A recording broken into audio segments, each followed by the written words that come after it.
Bien, buenas tardes, bienvenidos al curso de Derecho Romano de la sección N.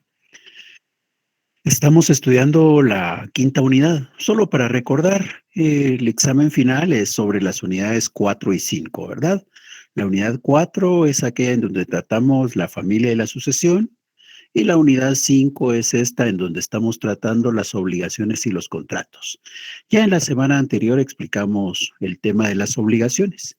Y decíamos que las obligaciones tienen fuentes, ¿verdad? Hay elementos que hacen brotar, que hacen surgir las obligaciones. Y estos son los contratos, los cuasicontratos, los delitos, los cuasidelitos principalmente. Nosotros vamos a centrar nuestra atención en los contratos y los cuasicontratos, que son los que corresponden al derecho privado. El tema de los delitos y los cuasidelitos, que corresponde más a un derecho público, no va a ser considerado, ¿verdad? Entonces, eh, nos vamos a centrar en los contratos y los cuasicontratos. Aclaro que los delitos y los cuasidelitos, si bien tienen que ver con el derecho público, de alguna manera cuando los vemos acá como fuentes de obligaciones, estamos viendo el elemento civil que puede estar contenido en esas figuras. Entonces, igual aquí concentramos nuestra atención en los contratos y los cuasicontratos. ¿Alguien tiene alguna duda, alguna inquietud?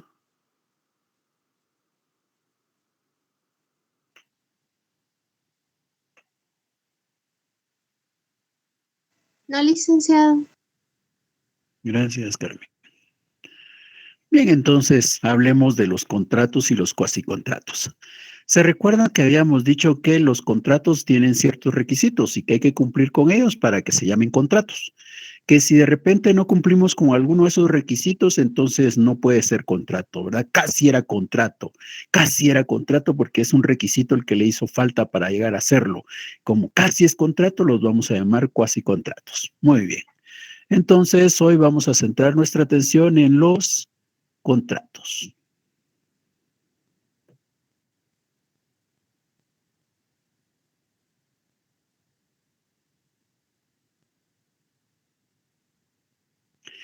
¿Qué elementos son los que tienen que cumplirse en el contrato para que éste tenga validez? Bueno, al hablar de los elementos que podemos identificar en el contrato, en general podemos considerar únicamente dos clases de requisitos, dos clases de elementos que deben de estar, dos requisitos. Estos son unos que son esenciales y se llaman esenciales porque tienen que estar presentes para que esto sea contrato. Estos son los que van a determinar si es o no es contrato, son los esenciales. Los esenciales van a estar presentes en todos los contratos. Y hay otros elementos que se consideran accesorios o accidentales. Estos elementos accidentales no necesariamente van a estar en todo contrato.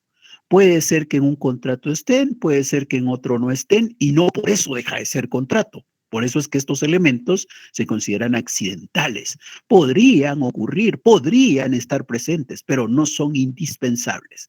Los que son indispensables son los esenciales. Los que determinan que algo pueda llamarse contrato son los esenciales, no los accidentales. ¿Y qué hay entre los elementos esenciales? Ahí tenemos a los sujetos. Obviamente, para que se dé un contrato tiene que haber por lo menos dos sujetos, ¿verdad? Pueden haber más, no solamente dos. Pueden haber mucho más que dos, pero menos de dos eso es imposible, ¿ya? Todo contrato tiene que tener por lo menos dos sujetos. ¿Y qué van a hacer esos dos sujetos, por ejemplo, en esta esquematización que tenemos acá? Bueno, pues estos sujetos lo que van a hacer es celebrar un contrato. Por ejemplo, imaginémonos que van a hacer la compraventa de ese carruaje que está ahí. Entonces, estos dos sujetos son elemento esencial para que exista el contrato. Eso es obvio, ¿verdad? No podría existir un contrato si no hubiera dos sujetos. Si hubiera menos de dos, eso no podría pasar. ¿Por qué? Porque aquí aprovechamos para hablar de un tercer elemento. Después regreso al objeto. ¿Por qué? Porque estos dos sujetos van a tener que manifestar su consentimiento, ¿ya? Los dos sujetos manifiestan su consentimiento. ¿Qué quiere decir que manifiestan su consentimiento? Quiere decir que van a declarar sus voluntades. Van a ser congruentes. Hay consentimiento cuando la declaración de voluntades es congruente. ¿Y cómo puede ser congruente? ¿Qué quiere decir que las voluntades de estas personas son congruentes? Que las voluntades de las personas sean congruentes no debe entenderse que son las mismas o que son iguales. No, realmente es muy difícil que haya un contrato en donde lo que esperan ambas personas, la voluntad que tienen ambas personas sea exactamente la misma. Por ejemplo, si este es un contrato de compraventa, la voluntad de los dos no es la misma. La voluntad de un señor, ¿qué es? Vender el carruaje. ¿Y la voluntad del otro en qué consiste? Pues no puede ser también en vender el carruaje, porque entonces no podrían entrar en un acuerdo. ¿Qué se necesita? Se necesita que el otro tenga interés, el otro tenga la voluntad de comprar. Uno vender y el otro comprar. Entonces, ¿qué hay ahí? Yo estoy interesado en vender este carruaje y aquel está interesado en comprar ese carruaje. Esa es la congruencia de voluntades. La congruencia de voluntades implica prácticamente que se corresponden, ¿verdad? Se complementan. Cuando existe esta situación, bueno, pues estamos ante el consentimiento. El consentimiento es la congruencia de voluntades, voluntades que se van a declarar por parte de cada uno de estos sujetos. Ahora, regresamos a lo que antes tenemos, el objeto. ¿A qué nos referimos con el objeto? El objeto es lo que va a ser negociado entre estas dos personas. Es lo que se negocia. En este caso es el carruaje, ese es el objeto. Si yo contrato a una persona para que pinte, el objeto es pintar el muro. Si yo contrato a una persona para que construya un cerco, pues ese es el objeto, ¿verdad? La construcción del cerco. Ahora, si yo lo que hago es vender, por ejemplo, celulares, entonces los celulares son el objeto. Ahora, ese objeto del contrato tiene que cumplir con ciertas características. ¿Cuáles son las características con las que debe cumplir? Ese objeto debe ser lícito, ¿ya? Primer característica, el objeto debe ser lícito. Eso quiere decir que, por ejemplo, en este momento nosotros no podríamos decir por ahí, por ejemplo, hay una señora que dice, yo acabo de tener a mi bebé, pero yo realmente no lo puedo cuidar con esta situación económica que estoy viviendo, ¿qué futuro puede tener el bebé? Y ahí hay un señor que dice que me lo quiere comprar, hagamos un contrato de compraventa del bebé. No, en este momento nuestra sociedad dice que vender personas no es lícito, que estaríamos incurriendo en trata de personas, ¿ya? Ese es un delito. No se puede vender personas. Eso no es lícito. A eso se refiere con que el objeto debe ser lícito. No podemos ponernos de acuerdo para hacer algo ilícito, legalmente hablando, ¿verdad? Eso no puede llamarse contrato. Eso es otro tipo penal, ¿verdad? Pero no puede ser el contrato que estamos estudiando acá. El objeto del acuerdo que se va a dar entre estos dos sujetos tiene que ser lícito. Una segunda característica del objeto es que debe ser posible. No podemos entrar en una negociación en donde el objeto es algo imposible. Por ejemplo, yo no puedo entrar en una negociación con un sastre y le diga, mire, es que yo necesito que usted me haga un traje, pero que el traje sea invisible. No, no se puede, ¿verdad? Eso es imposible. Tampoco es permitido que yo venga y diga, bueno, le vendo a usted en este momento un viaje para que pueda ir a la luna hoy en la noche. Tampoco es posible, ¿verdad? Que este objeto debe ser posible. Este objeto debe ser determinado. Es decir, debemos de saber de qué se trata el objeto, ¿verdad? No podemos ser imprecisos, debe ser determinado. Y una cuarta característica es que este objeto debe ser apreciable. ¿Qué quiere decir que es apreciable? Que podemos ponerle precio, ¿ya? Eso significa apreciable, que se le puede poner precio. Así que cuidado si nos dicen apreciable señor, quiere decir, es un señor al que se le puede poner precio, ¿verdad? No, no, cuidado. Bueno, apreciable quiere decir que se le puede poner precio. El objeto debe ser apreciable. Debemos de poder ponerle precio a ese objeto que vamos a negociar. Esas son entonces, digamos, las cuatro características que tiene que tener el objeto. Debe ser determinado, y apreciable. Bueno, tres características, tres elementos esenciales llevamos. Vemos un cuarto elemento, es la causa. ¿Qué es la causa? La causa es la motivación por la que celebramos el contrato. ¿Qué es lo que nos induce a celebrar el contrato? Y un quinto elemento son las formalidades.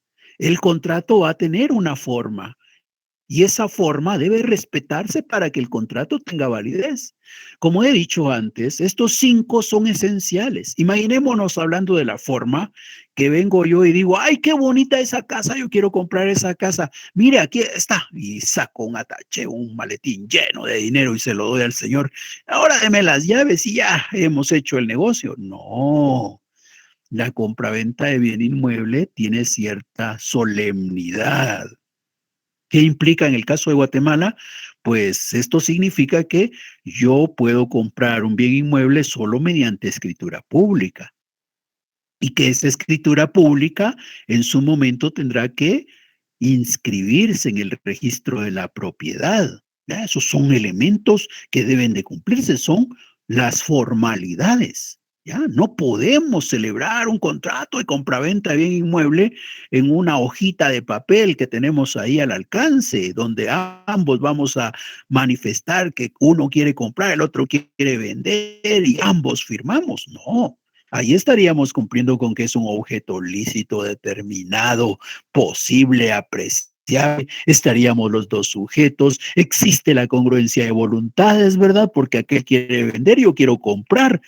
Existe una motivación del por qué queremos comprar, del por qué queremos vender ese inmueble, pero no cumpliríamos con la forma. Entonces, si no cumplimos con la forma, eso no va a tener validez, eso no va a llegar a ser un contrato.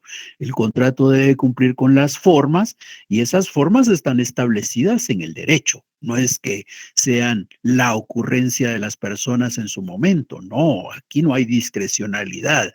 Las formas están establecidas legalmente. El derecho nos dice cuáles son las formas para que el contrato surta efectos. Bien, estos son los elementos esenciales. Además, como hemos dicho, hay accidentales. ¿Y cuáles son los accidentales? Como hemos dicho ya, son elementos que podrían aparecer y podrían no aparecer. Y no por eso vamos a decir que deja de ser contrato. Son tres fundamentalmente. Uno es la condición, el otro es el término. Tratamos de una vez los dos. ¿Por qué? Porque estos tienen que ver con esa figurita que tenemos ahí. Tanto la condición como el término implican acontecimientos futuros. Son acontecimientos futuros. Y si son acontecimientos futuros, ahí entramos en dos posibilidades. Una posibilidad es que ocurra y la otra es que no ocurra, ¿verdad?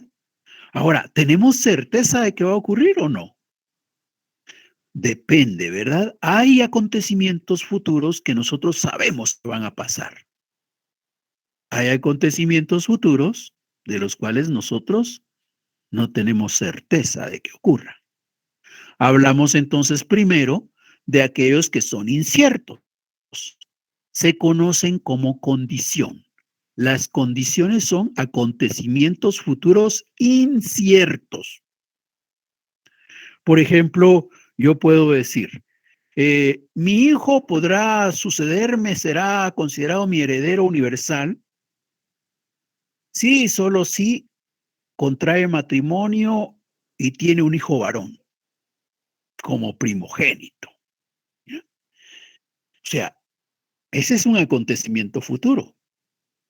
Ese acontecimiento futuro es cierto o incierto. Bueno, pues primero que se casen no se sabe si se va a casar, ¿verdad? La otra es que, y si resulta que es estéril él o la esposa, y si resulta que lo que tienen es una nena. O sea, hay tantas cosas que pueden pasar que entonces esto es una condición porque es un acontecimiento futuro incierto. Pero hay otros acontecimientos futuros que sí seguro va a pasar, ¿verdad? Por ejemplo, nosotros podríamos decir eh, que llegue el 8 de noviembre. El 8 de noviembre comienzan los exámenes finales, ¿verdad? Entonces, es el 8 de noviembre. Es obviamente que es un acontecimiento futuro, porque ese día no es hoy. Hoy estamos a 28 de octubre. El 8 de noviembre es un día que está en el futuro. Es un acontecimiento futuro.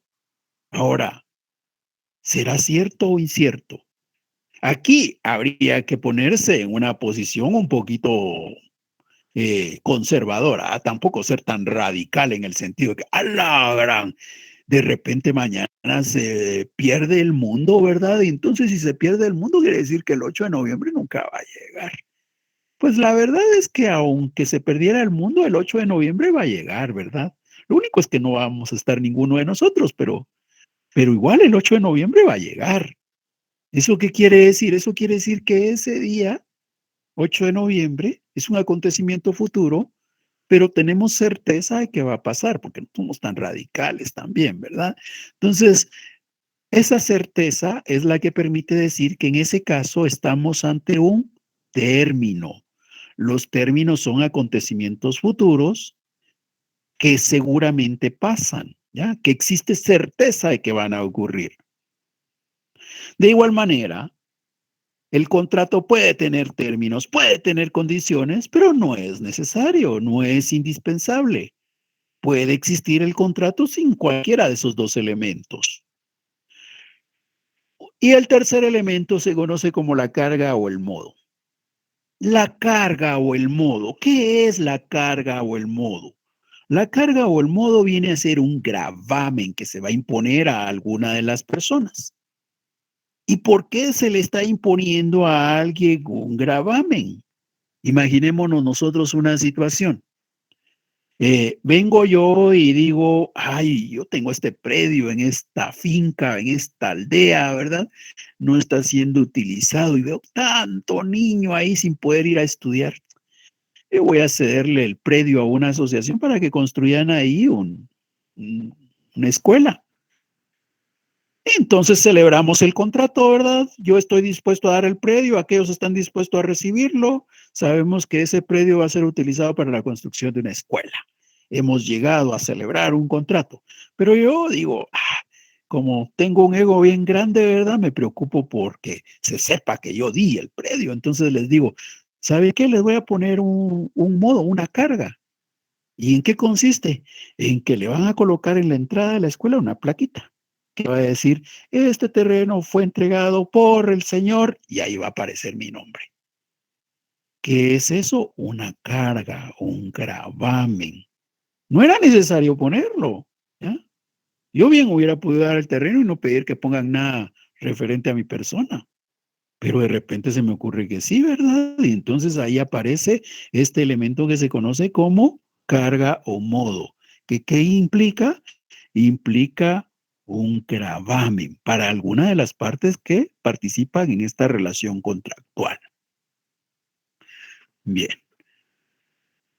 ¿Alguna duda?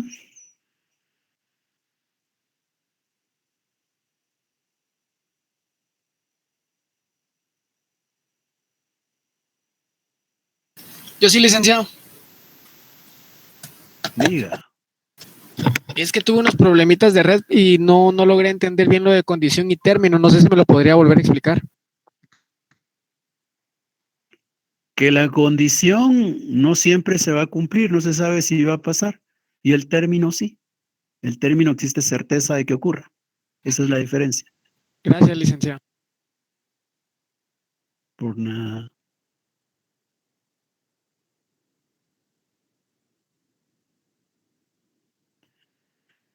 Bien, entonces ahora que ya sabemos los elementos del contrato, hablemos de cómo se clasificaron. ¿Cómo se clasifican los contratos? Una primera clasificación que hay nos va a decir que existen contratos nominados e innominados. ¿Qué diferencia hay entre los nominados y los innominados? Esto nos hace recordar cuando se hace la entrega de los premios, ¿verdad? El Grammy, el Oscar y cualquiera de esos. Normalmente vienen y los presentadores nos dicen, y los nominados son, y nos leen 3 nombres, ¿verdad? De una listita que tienen en un papelito. Y de ahí van a sacar el sobrecito en donde está el que va a ganar. Pero ellos nos dicen, y los nominados son, eso quiere decir que son los que están en una lista. Los nominados son aquellos contratos que sus nombres van a figurar en el derecho. Pero hay otros contratos que sus nombres no figuran en el derecho. Los contratos cuyos nombres están ahí en el derecho, esos son los nominados. Y los contratos cuyos nombres no figuran en el derecho son contratos innominados. Bien, ahora estudiemos cuáles son los grupos, los tipos, las clases que hay entre los nominados. En los nominados hubo 4 grupos. Los 2 primeros son desde el principio de Roma. En la época de la monarquía, al principio de la república, vamos a encontrar unos contratos que se conocen como verbis y otros que se conocen como literis. La diferencia entre los verbis y los literis está en que los verbis son contratos verbales, son contratos orales. Mientras que los literis, como el nombre lo dice, ¿verdad?, van a ser contratos escritos. Al principio podríamos pensar que los contratos solamente se podían clasificar como contratos escritos o contratos verbales, es decir, contratos literis o contratos verbis. Esa es la primera clasificación. Conforme fue evolucionando, surgieron otras maneras de poder clasificar los contratos. Y entonces vamos a hablar de los contratos reales y de los contratos consensuales. ¿Qué permite saber si estamos ante un contrato real o un contrato consensual? Nosotros nos recordamos de que eso de re significa cosa, ¿verdad? Entonces, los reales tienen que ver con cosas. Los reales son aquellos contratos que para que nazcan a la vida jurídica necesitan que se haga entrega de la cosa. Cuando entregamos la cosa, nace el contrato real. Si no entregamos la cosa, no nace nada, ¿ya? El contrato nace cuando entregamos la cosa, contratos reales. Ahora, los contratos consensuales. En los contratos consensuales lo que importa no es la entrega de la cosa. ¿Qué es lo que importa? Lo que importa es la emisión del consentimiento. Entonces, ¿cuándo el contrato nace a la vida jurídica? Cuando se emite el consentimiento. Veamos ejemplos solo para entender estos 2 últimos que tal vez sean un poco más complejos, pero que de igual manera los vamos a ver también más adelante.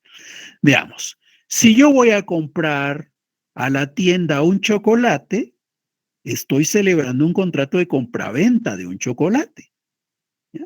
Entonces, ¿por qué es un contrato? Porque ahí hay un acuerdo de voluntades, hay sujetos, hay un objeto que es lícito, que es determinado, que es apreciable.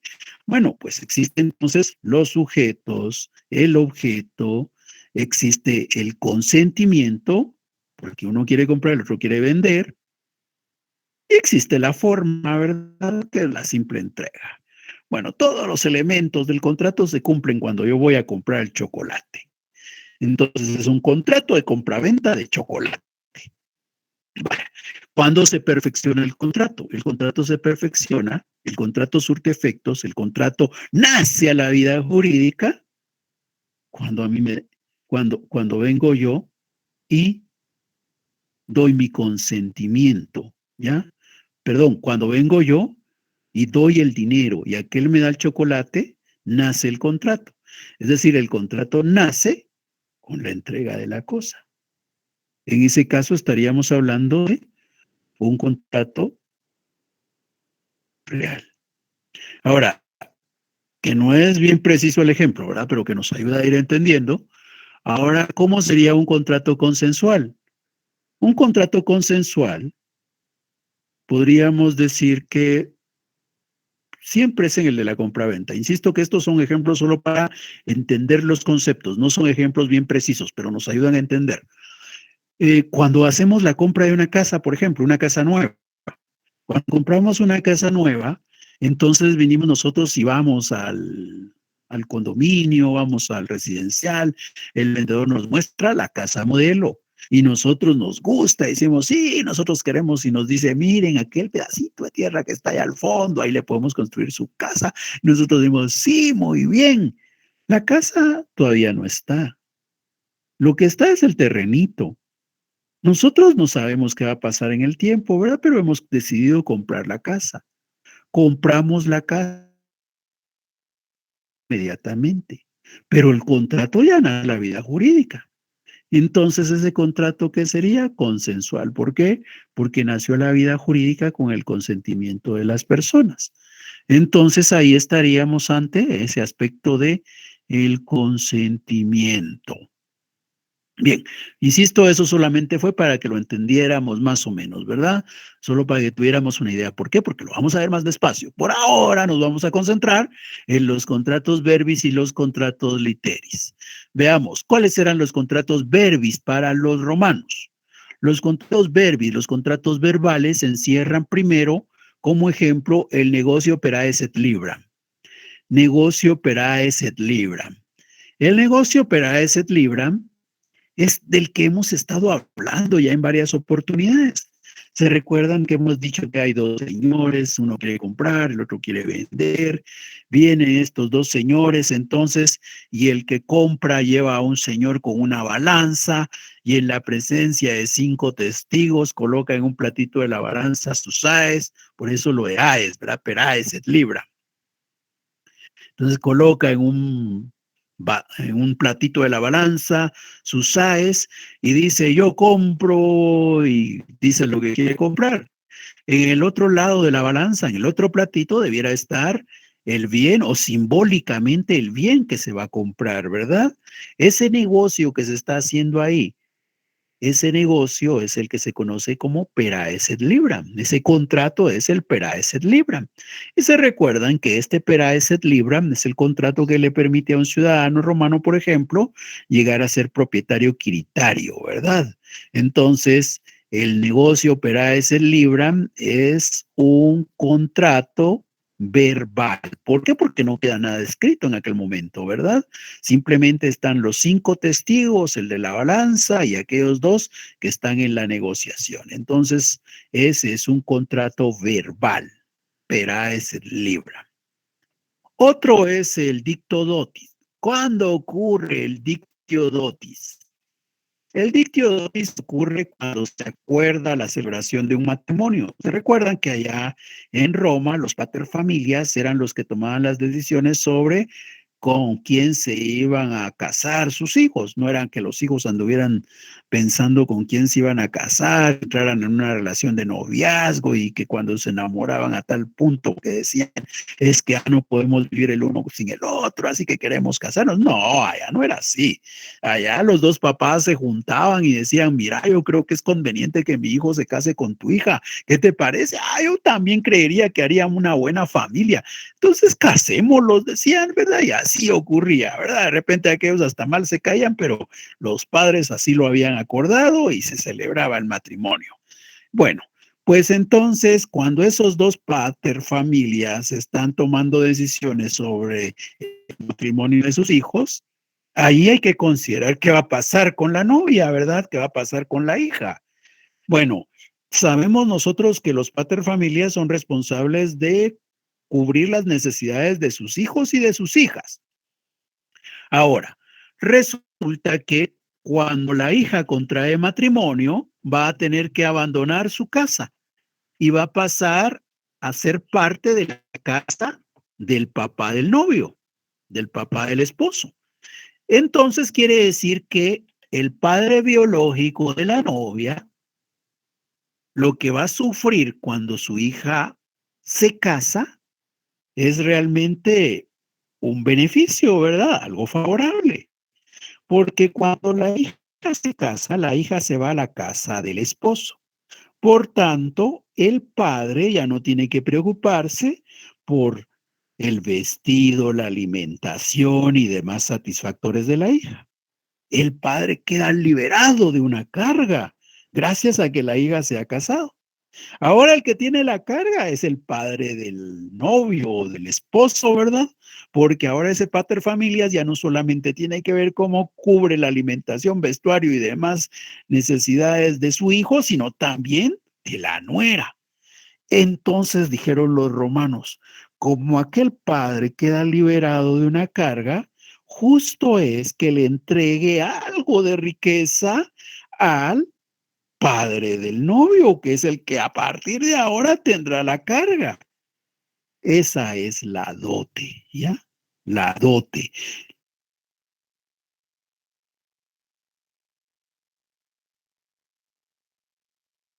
Algo de las necesidades de la esposa.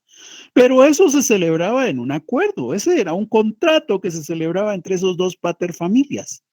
Un contrato en donde un paterfamilias se comprometía a entregar la dote de su hija al padre del que sería el esposo de ella. Ese contrato que se celebraba ahí entre esos paterfamilias es el que se conoce como dictio dotis, un contrato oral, un verbis también. Otro ejemplo de un contrato verbis era promisio irata liberti. Promisio iurata liberti. ¿En qué consiste promisio iurata liberti? Promisio iurata liberti, solo permítanme que aquí, bueno, vamos a dejar así. ¿En qué consiste promisio iurata liberti? Promisio iurata liberti es un contrato que se va a celebrar entre el amo y el que será un esclavo liberado.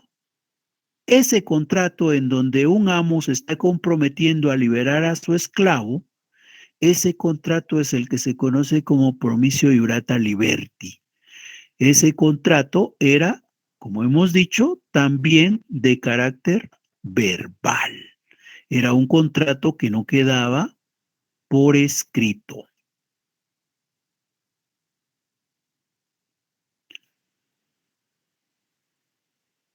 Bien.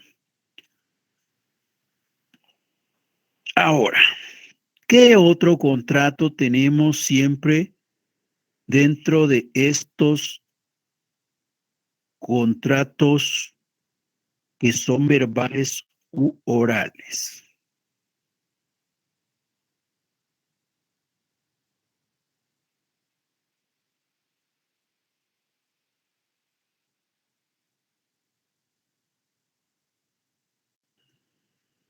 Tenemos la estipulatio.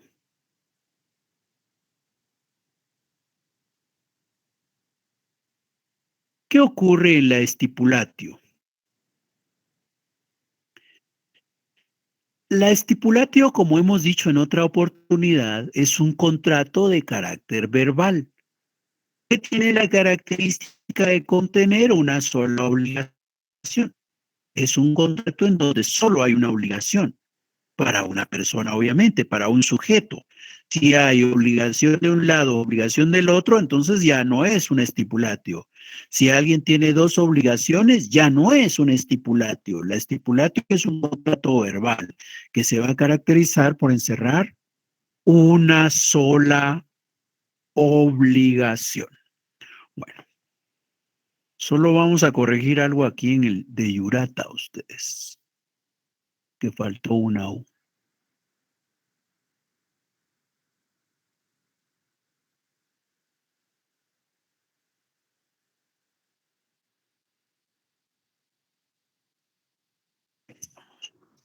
¿Alguna duda?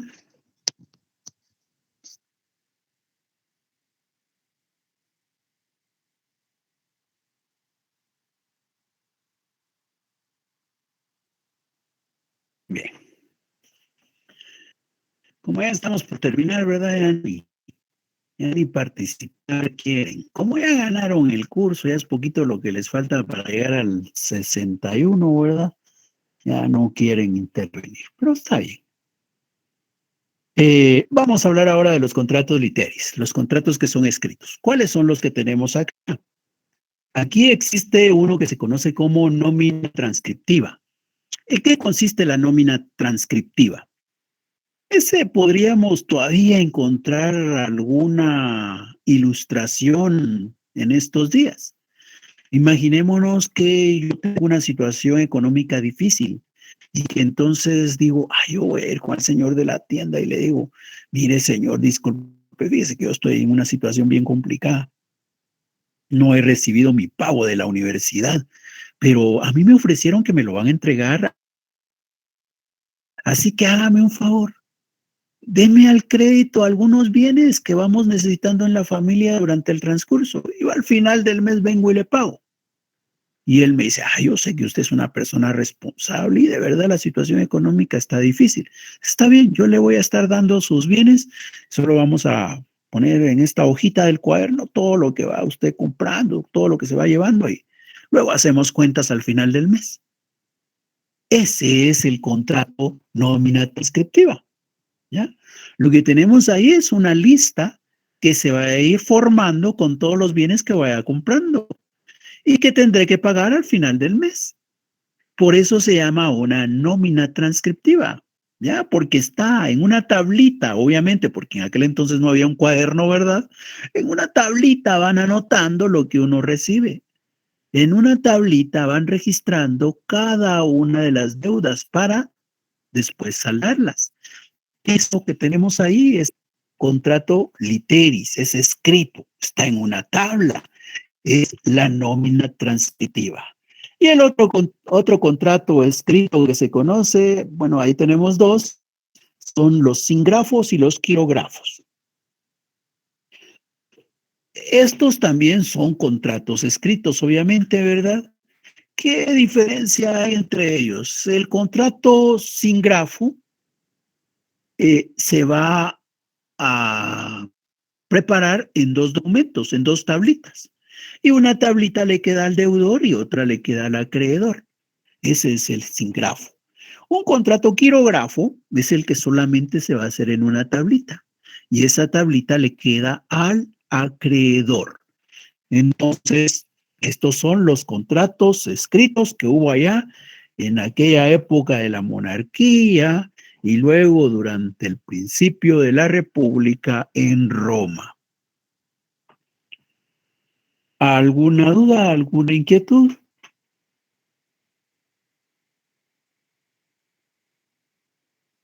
Sí, licenciado, en los contratos nómina transcriptia, ¿eran solo entre personas, o sea, civiles, o podría ser entre entidades? No, son entre personas. Gracias. Para servirle. En general, los contratos serán entre personas. Vamos a ver un contrato en donde sí puede surgir una entidad. Lo vamos a ver más adelante. Bien.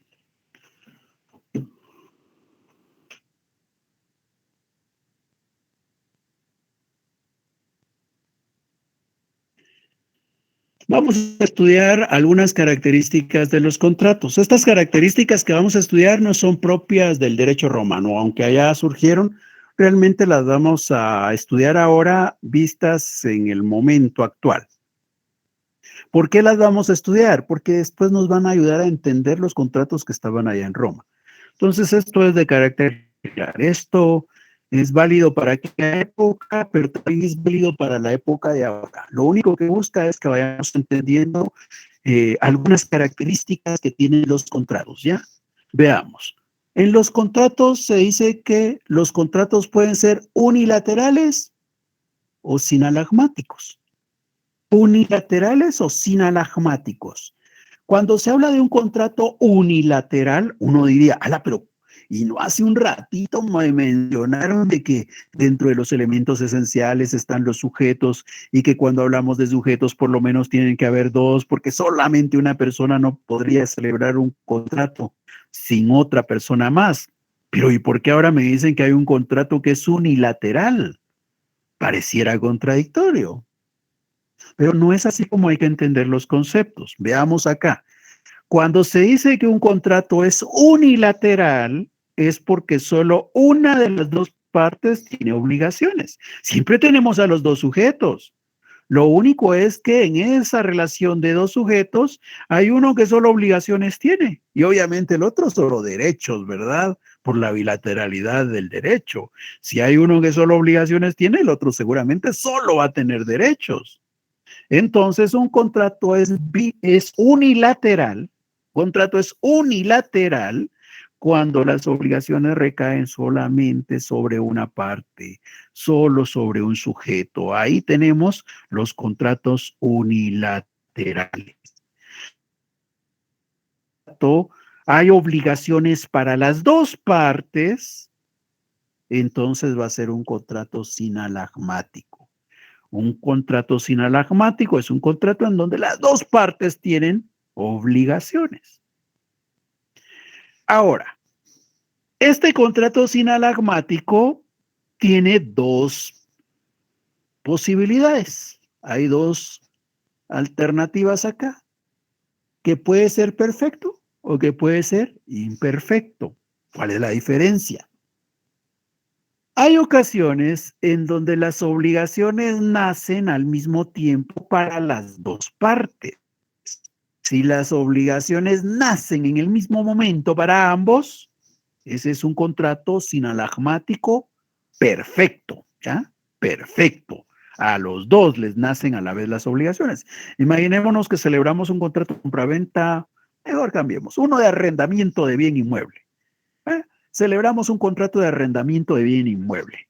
Cuando celebramos el contrato de arrendamiento de bien inmueble, una persona, la propietaria del inmueble, se compromete a entregar, ya está obligado a entregar el bien.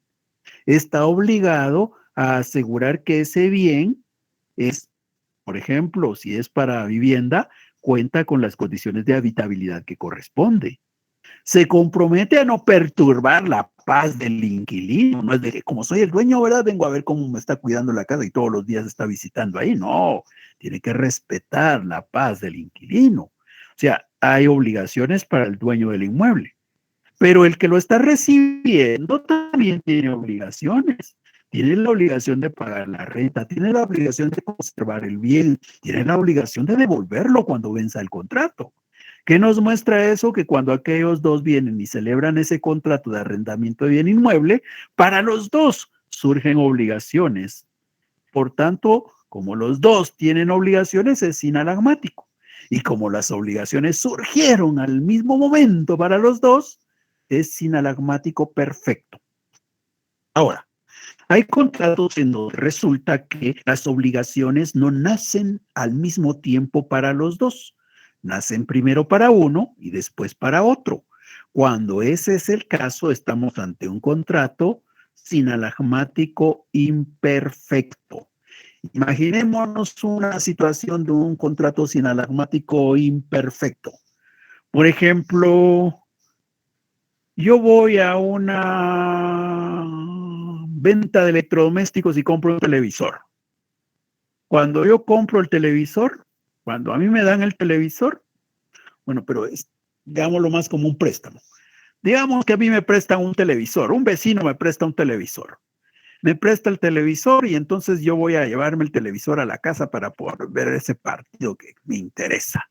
Entonces viene el vecino y me dice, lleves el televisor, vecino, no hay problema, yo no lo estoy usando hoy, usted quiere ver su partido. Y la verdad yo no quiero que usted esté aquí en mi casa viendo el partido, pero váyase a su casa con el televisor. Agarro el televisor y me lo traigo. Pero resulta que cuando me traigo el televisor, me doy cuenta, ¿verdad? El vecino nunca me dijo nada. Me doy cuenta que tiene un daño y que ese daño realmente hasta podría producir daños en mi casa. Entonces, imagínense, cuando él me dio el televisor, él ya no tenía ninguna obligación conmigo.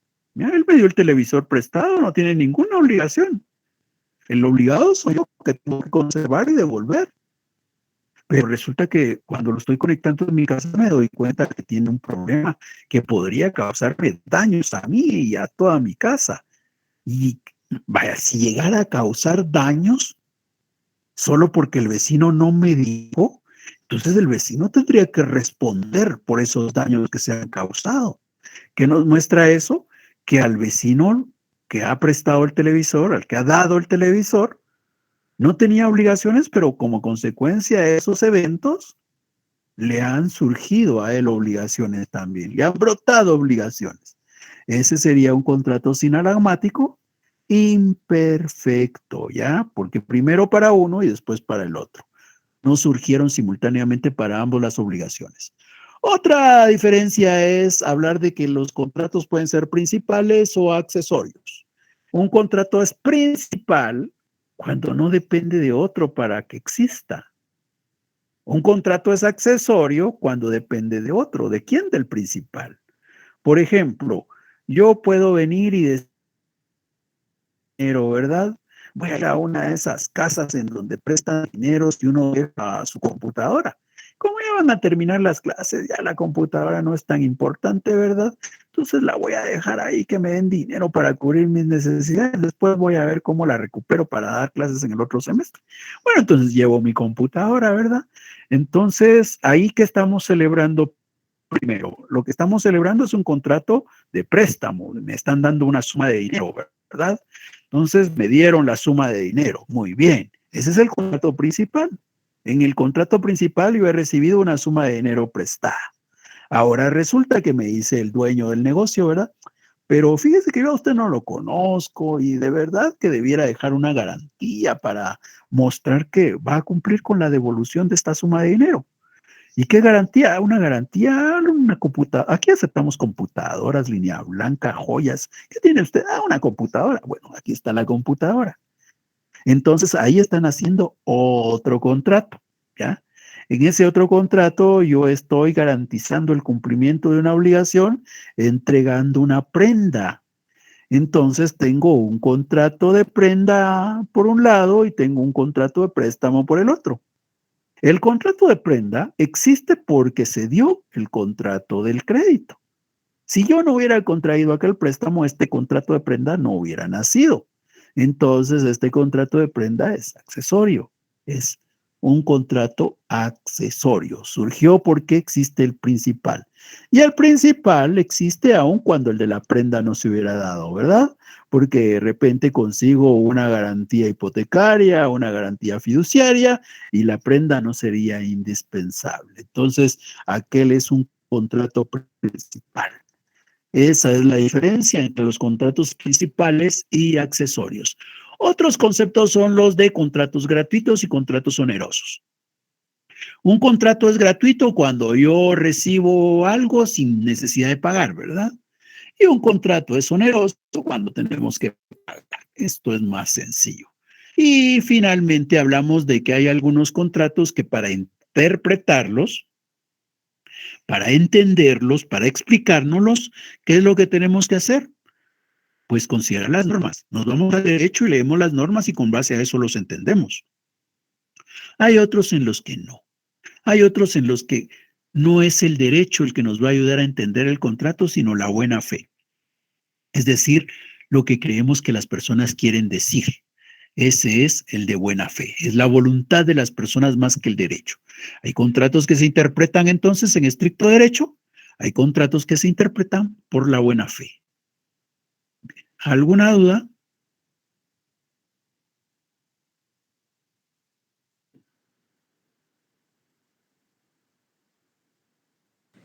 Silic, en el signamático imperfecto sería un contrato de garantía.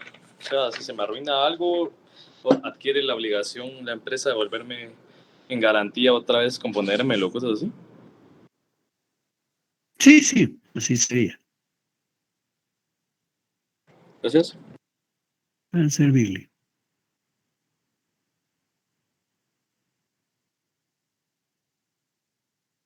Y entonces les agradezco la atención y estaríamos nuevamente en clases la próxima semana. Feliz tarde, feliz fin de semana y estamos en clases el próximo martes siempre a las 14:30. Gracias, licenciado. Feliz tarde, licenciado. Buenas tardes. Igualmente. Licenciado, perdone, ¿estos videos no los va a subir a YouTube? No, estos no los tenemos en YouTube. Okay. Gracias, licenciado. Feliz tarde. Para servirle. Feliz tarde, licenciado. Igualmente.